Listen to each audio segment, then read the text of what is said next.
trustees to Modell in her absence for making my job exist.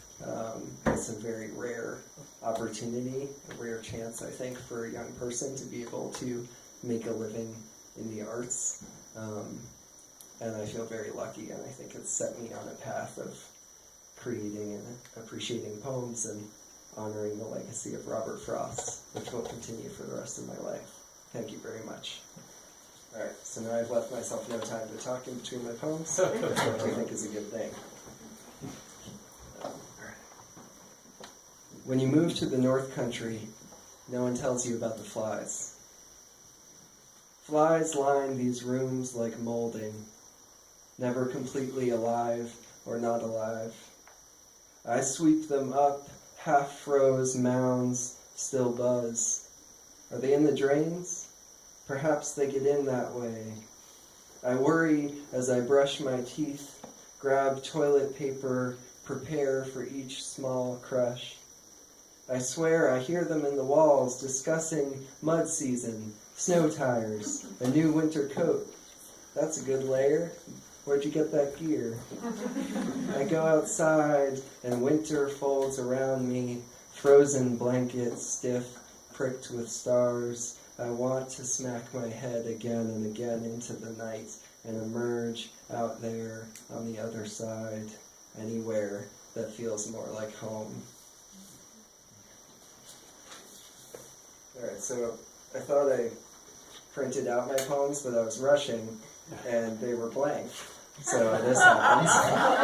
So hopefully this is okay. Alright. Oh, I run a writing group with some friends and friends of friends where it's a daily writing sort of thing.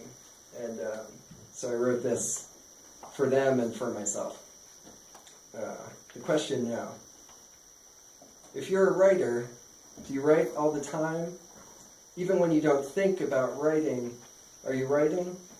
Because if you only wrote when you felt inspired, you wouldn't. Even when you're driving, you should be writing. Same for riding roller coasters, first, last dates, eating big two-handed Subway sandwiches or messy burgers, walking around the mall in New Jersey, buying a gift for your mom. You don't know what she likes. Maybe jewelry? Always jewelry. You have no money for. You're in high school. Are you writing this down? You're in class. You're falling off a cliff.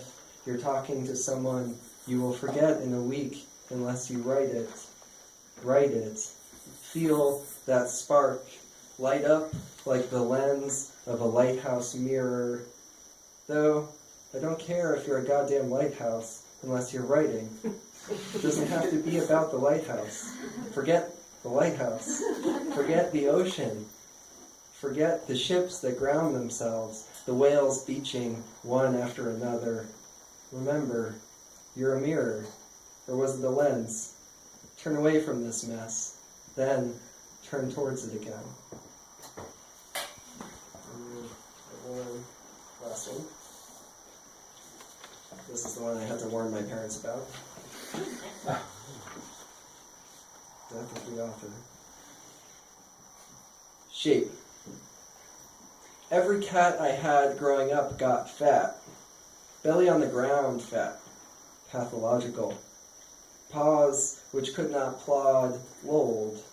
Vestigial organs, victims of fancy feasts past.